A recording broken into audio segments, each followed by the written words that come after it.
Welcome everybody. We are live. Let me just connect uh, our um, our live to Instagram, making sure that we're all good here and that we can go live on Insta as well. We are live on LinkedIn. We are live on Facebook as well. Just want to make sure that we are good to go. So it seems like we are. So this is it. This is it. This is the moment you've been wanting and waiting for. I know it's an important topic. How can you not make that 5-minute mistake that could cost you 90% of all the efforts that you made with your team in creating that cohesion, that energy, engagement, empowering, all of that? Let's not jeopardize that in a 5-minute mistake. But before we do, let me present myself. I'm Cloé Caron. I'm a PCC ICF coach. I'm sorry, I was just looking at a message that I just got. Many of you know me. Many of you know me. And for those who do not, what would those who know me would say in the chat? What would you say? How should I present myself? I'll give it a try in saying that for sure I work with teams, I work with executives, I work with leaders. And that the topic that we have today actually stems from a conversation and a journey, a one-team journey that we had with a team. Before we get into that, let me present you what we're going to talk about today in more details. But let me tell you that I've written 2 books, Empower Your Team and Dare to Empower. And that if you like what you're hearing today, please put a thumbs up, put a heart, because that keeps us pertinent and it tells me you like it. And if you want something more, something different, please tell us, because that's really important. So if you're just joining and you know me, write in the chat, what do you know about me that would be interesting to know for those who do not know me, for those who do not know me. So today, as I said, our conversation stems from a conversation and a journey that I've had with Paul. It's a fictitious name, but the story is perfectly identical and real and authentic. Paul has worked with his team in our one team program and he experienced many great results. But at one moment, he almost did a really important mistake. And I want to share that with you so that you don't do that mistake. We were lucky enough that I caught him in the moment and we saved him from doing that mistake, but it could have cost him a lot of efforts. And why is that? Why would it cost him so much? Well, because as leaders, the impact that we have on our team is so important. And I know you know this. I know you know this. I'm saying those words and you're like, yeah, for sure. For sure. You know, it's an important role that I play. I have an impact. But even in thinking that, I want you to multiply the impact that you might have on your team. And here is why.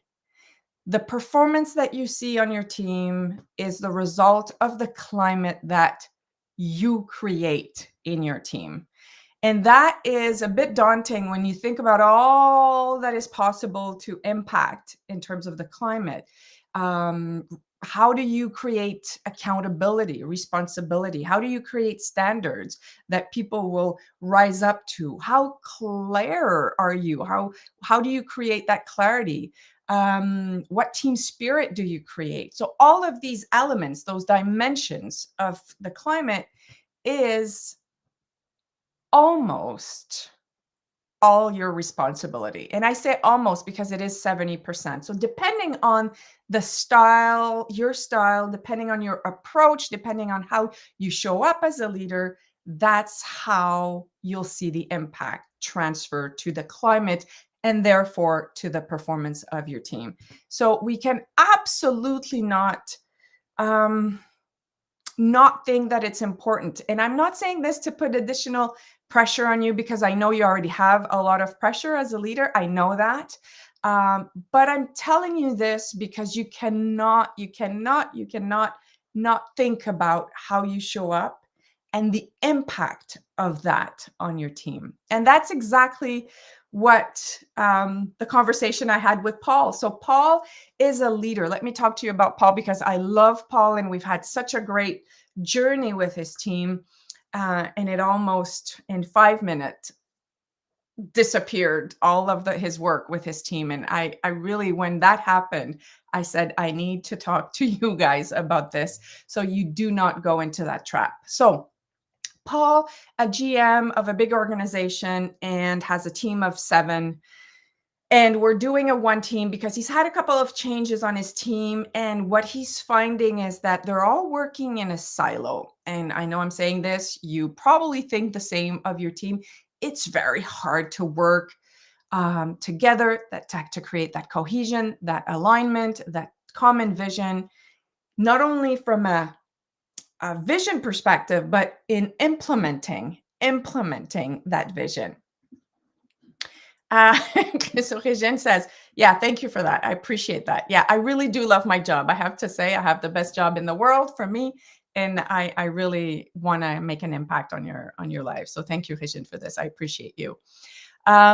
So he said, I really want us to work together, come together, and define what I call in our one team journey, a team contract, where we talk about what is our team USC. If for those who haven't heard me talk about your USC, either individual or collective, you absolutely need to read page 38 of my book. You'll learn all about the USC and probably listen to it on YouTube somewhere. I talk about it for sure.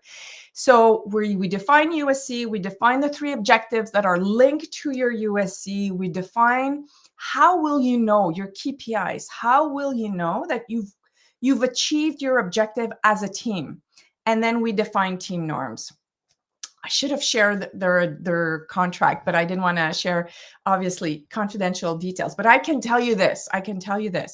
They had defined their USC as, we make sure that we engage our stakeholders to align to the vision so that we can absolutely make sure that people are motivated, inspired, and deliver on the vision. That was their USC.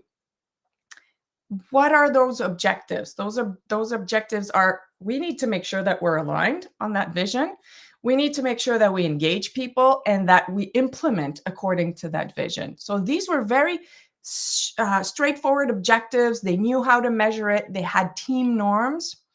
But then something happened. Somebody on his team left, and so it created a bit of turmoil in the way they were implementing their team contract. Why I'm telling you this? Because at that time, Paul said to me, and that is the 5-minute you don't want to miss. That is, of all our conversation today, that is the 5-minute you don't want to miss, okay? Because he had gained alignment, but then an external event, which is somebody leaving his team and then waiting for somebody new to come in, happened. So it kind of created disturbancy, shook him, and then said, you know what? I think I'm going to validate in my one-on-one if what we've agreed upon during our team meeting still holds. Let's stop for a moment. Let's stop. Write in the chat, what do you think would have happened if he had done that? And let me repeat what he was thinking about. He had an agreement on the team contract, and he was thinking of making sure that everybody was on board in his one-on-one. What was the risk of that, ladies and gentlemen? What was the risk of that if he had gone individually and asked for validation of the team contract? In your mind, what do you think would have happened? So here's what would have happened. People would have understood that what they had agreed upon, following conversations, following challenges, following disagreement, and then coming to an agreement, was not of the highest priority. They would have understood that what you do in a team meeting as a team is not as important as what you do on one-on-one outside of those team meetings. Consequences of that: no more trust, or less trust, let's say less trust. We don't challenge our ideas. We know that if we decide something in the team meeting, it's worth challenging it outside of the meeting. We might get our own way. I don't need to speak up in that meeting if I'm not fully on board, because I'll go behind and I might be able to change somebody's mind. And so that could have cost him all that we worked on to creating the trust, to creating the real conversations, to creating alignment based off those conversations. And so those little moments where we think we're doing the right thing because we want to make sure that everybody's on board, if he had done that individually in this case, would have cost him a lot. Let me show you this. Because as a team, what you want to create, ladies and gentlemen, in a team setting is this is where real conversation happens. Doesn't mean that we don't continue the conversation or go deeper on a topic outside of that conversation. Absolutely. We can't solve everything within a team meeting. But if we're deciding, if we're solving issues, if we're really having real deep conversation, we're enhancing accountability right away, because we know that what we talk about, what we decide here, we implement. We are held accountable. And so we then move forward together as one team, hence the one team. If we do not do that, we lose on the power of collective and collaboration intelligence, where we make decisions together. And we make decisions together by being courageous, by being open, by creating consensus or at least alignment. We don't need to be all in agreement every time. But if I don't know that you disagree, then it doesn't make me think about the other visions, the other perspectives. And I need to know that in order to move forward in that decision, knowing that we've calculated all the options, or at least many options, and I feel comfortable moving forward. And that as a team, we feel comfortable moving forward. So what are your comments? What are your questions? Write it in the chat, because I'm really curious to hear you on this, because this is, my friends, what I see potentially as one of the biggest roadblocks in efficiency, in people feeling listened, heard, engaged in participating in what they're doing, because it seems like team meetings are just a place that I need to show up to, that nothing really happens there, that I don't have to contribute fully to those.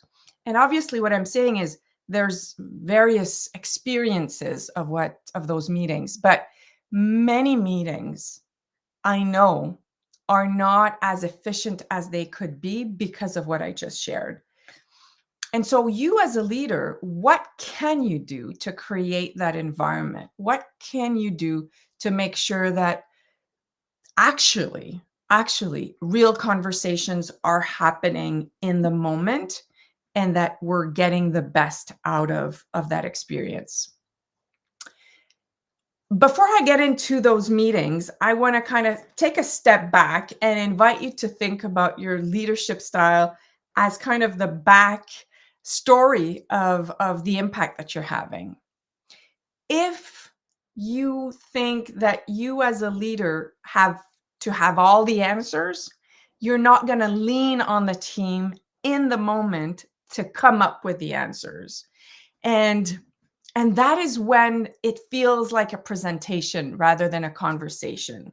That's what happens when people say, oh, the manager is going to tell me what to do, and then I'm going to move forward, and either I'm going to do it, either I'm not going to fully do it because I haven't had the chance to align. So the mindset needs to be a bit different for us as leaders. We need to understand that we have the power to create a climate where people are fully accountable and that are fully engaged. And here's my recipe. Here is my recipe. Of all the 6 leadership styles that you'll find in my book, let me see. I think it's page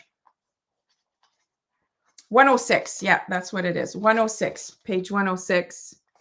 of Empower Your Team, Propulser votre équipe in French, of all the 6 leadership styles that you could really embrace to create that climate that I'm talking to you about, the climate of accountability, collaboration, people feeling engaged and wanting to participate and knowing they need to participate.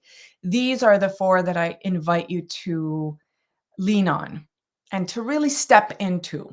And let's take a moment to explore what they are and what they mean. Visionary. And now I'm missing all those slides that I wish I had to show you even more, but we only have 30 minutes. So I mean, I have to stay focused. But visionary is definitely where not enough leaders spend time in. What is visionary? Visionary is where are we going and why are we going there? Let me tell you where we're going, what's the destination, and why it's so important that we get there. And that, my friends, if you were to really, really, really, really embrace that visionary in you, doesn't mean that you have to build that vision all by yourself. It means that you make sure that you communicate it. You make sure that it's understood. You make sure that it is being addressed. If you embrace that fully, I can promise you, I can guarantee you that the rest, if you have the right people on the team, the rest will kind of follow pretty much in a very simple way. Because once people know where you're going, they find out how to get there. That's as simple as that. They just figure it out. Doesn't mean you can't help them, but that's kind of the basis of performing, of a performing team. What happens is that leaders actually fall into the trap of being more of a doer. They get their hands dirty and they do stuff. And that was Paul's situation, where instead of trusting the team, creating the vision and allowing them to figure it out and make sure they've got what they need, he wanted to make sure that everybody was okay and on board and validating that. He could have done that in the team setting and have way more impact, because the impact would have been, are we in agreement with that? What's happening? What does that mean? What do we need to change? Then he can ask questions that are now becoming more of a leader coach approach. He can help his team figure out how they're going to get to that destination. Not individually, but collectively, so that they can lean on each other, they can support each other, and they can really leverage one's expertise. Democratic is really important because in that meeting, he can actually say, okay, who is in favor, who's not in favor, so that we can have those real conversations in the meeting. And affiliative, that's what I call my salt and pepper. We all need salt and pepper in our meals. Affiliative, we need that in a small dosage, meaning we need to connect with people. If we do too much of it, then that's where you have got discrepancies.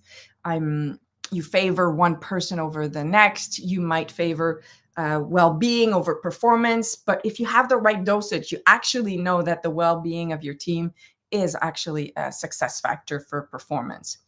So those 4 elements really help you to hold your team accountable and to create that climate that we talked about earlier, where on those 6 dimensions, you have the best impact.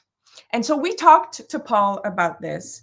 How could he step up, if you will? How could he really elevate himself and move away from being too expert or being too directive? That's the page you're going to find in the book 138 or 124 of Empower Your Team. Just want to make sure I'm reading the comments before I move forward. So Regine, I fully agree. Collaborative intelligence is one of the best practices. Yeah. And we rarely tap into it to the max. Like we'll do a bit of it, but we never get into it fully. And those 4 leadership styles that I talked to you about is what will help you actually tap into the collective intelligence. And you call it collaborative intelligence. I like that, Regine. I really do. Really do. Yeah. Collaborative and collective intelligence. This is where everybody knows they have not only space, but we expect them to contribute, to fully contribute everything that they have, everything that they need and can contribute. Nobody leaves anything on the table. And so if you want to actually do the test to see if you risk, if you risk making that 5-minute mistake, go and do the quiz. You'll know your leadership style. You'll know if you're more directive, if you're more of a pace setter, if you're more of a coach. You'll find out your 3 preferences, if you will, your 3 leadership preferences. What questions might you have before I talk to you about some of the tips that you can do in the meeting to make sure that you get the most out of everybody? What questions might you have? I'm curious. What questions might you have?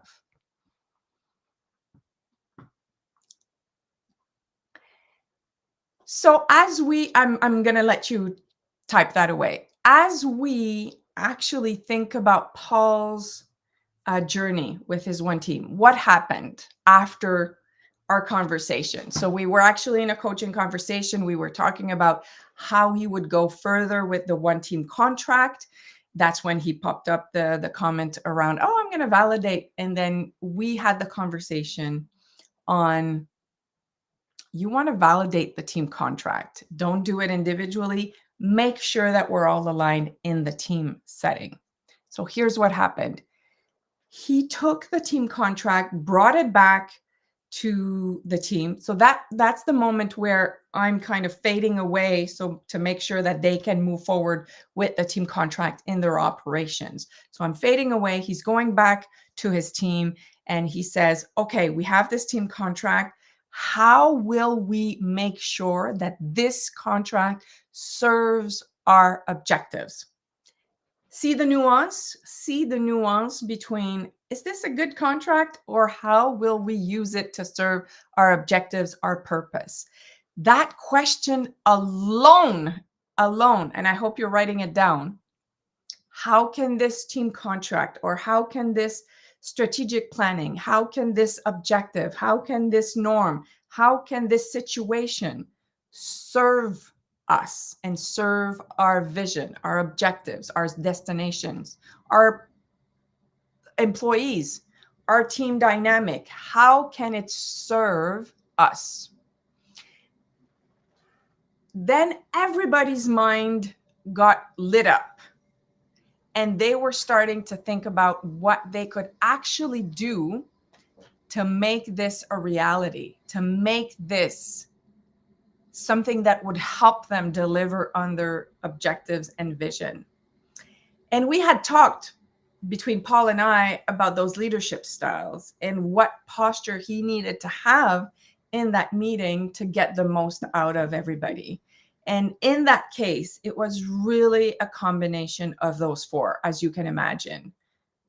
Reminding everybody of the USC, the Team USC, which is kind of the vision. Making sure that everybody was aligned with it, democratic. Asking questions such as, how is this serving our objectives, coach?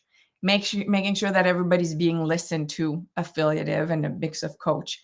And so we prepped him to be in the right mindset so that his directive or pace setter wouldn't attack, if you will, and make sure that it would leave enough space for his team to fully participate and really be innovative and creative around solutions on how they could do things. And so after that conversation, he came back in our coaching and he told me, I never heard the team talk as much, but not talk, just talk, participate and be co-creators of our future, co-creators of our destiny, co-creators of solutions that could be implemented, that were real solutions, that were not just solutions on a whiteboard, but that were solutions that would have an impact within our organization.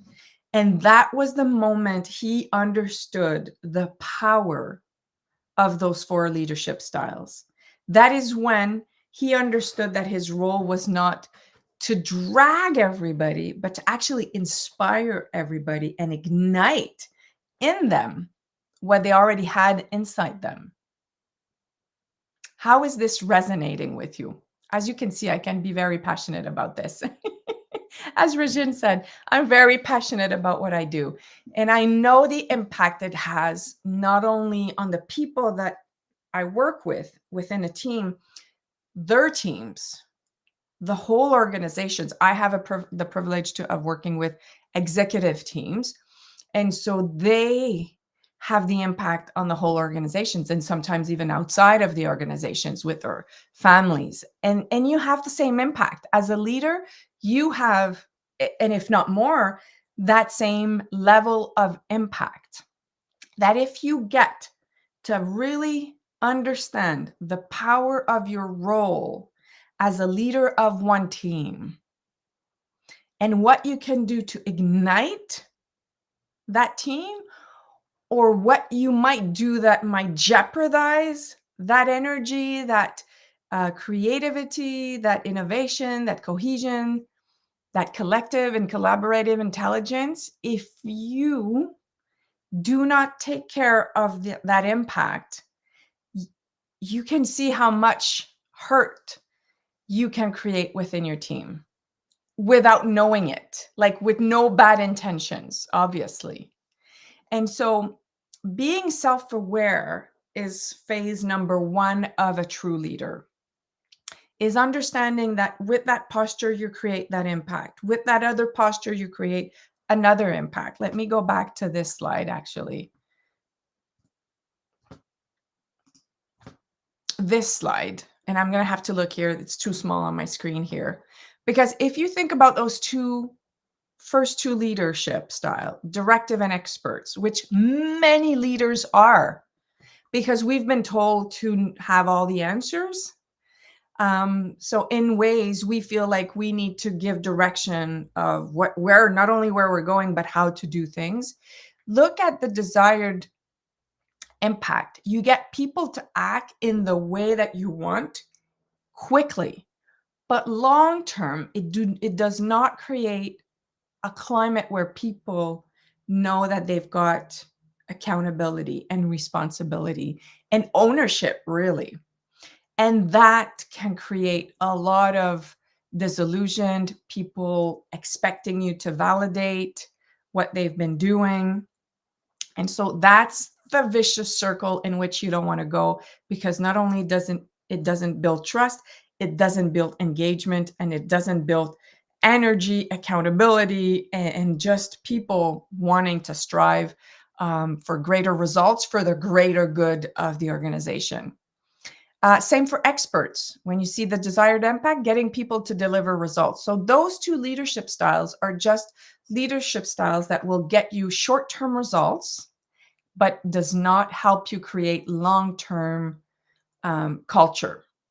Whereas visionary, democratic, affiliative, and coach will all help to build more strength within your team, will all help your team to be more accountable, will all help people figuring out ways to achieve that destination, that objective that you've given them, or that you as a collective have decided upon.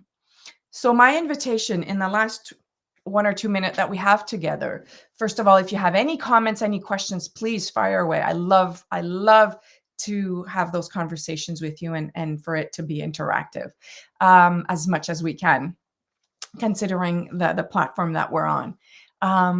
But also to think about, what does that mean for you?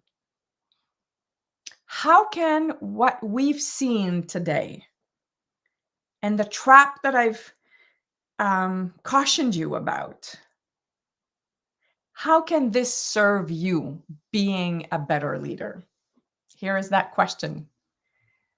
How can it serve you being the best version of yourself, the best leader you can be? Where do you want to spend more time in?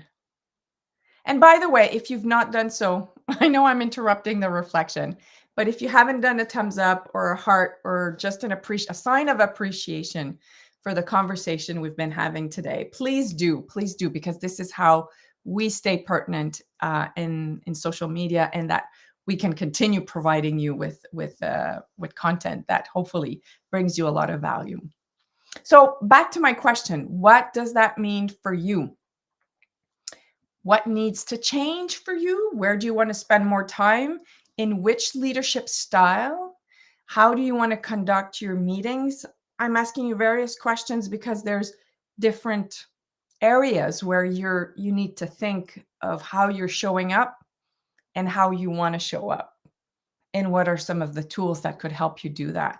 So if you feel confident enough to write it in the chat, please do. I'm going to stay for the next couple of minutes to answer any questions you might have, because I've given you a lot of stuff to think about. Okay. Please be with us in 2 weeks, because we're going to have a similar conversation. It'll be in French, but a very similar conversation if you want to have this conversation in French. And then in a month from now for the next English empowering talk with Cloé. I'm really, really excited that you are with us. Really happy that you are. Thank you, Michelle. I'm happy that it was helpful. If you have any questions, please feel free. You've got great new ideas. Any one that you want to implement further, Michelle? Any one specifically that you want to share that might be helpful for others? Yeah, absolutely. You're welcome. Absolutely. With pleasure. With pleasure. Thank you. So any specific idea that you're taking away from our conversation today that you say, you know what, I might want to explore some more, either through the book, either through talking to your team, either through coaching, either through journaling, either to experimenting in your meetings, like whatever way that you want to experiment. What are you taking away? One action that you say, collective work. Yes, yes. Collective work, Michelle. Yeah, that's what people are looking for. And I would say, especially now, more than ever, people want to feel like the work that they're doing together really makes a difference. So if you can tap into the collective work, you're going to achieve amazing, amazing, amazing results. Okay, so I'm here. I'm staying here for a couple of minutes. If you have, you will certainly, you've got everything in the book. So I talk about the team contract. I talk about the coaching posture. I talk about the USC, the collective intelligence. So you've got everything there to move forward with it. Absolutely, Michelle. You've got whatever you need. And I'm here as well, obviously, if you need anything else. Ladies and gentlemen, I will wish you a really cool lunch and a great afternoon. And I'm looking forward to seeing you in 2 weeks. And if not, very soon. Write to me in LinkedIn, write to me on my email if you need anything. I'm here to serve. And as Regine said, I love my job. I've got so much energy. I want to give it to you if that makes sense for you. So looking forward to seeing you soon. In the meantime, stay empowered. See you soon.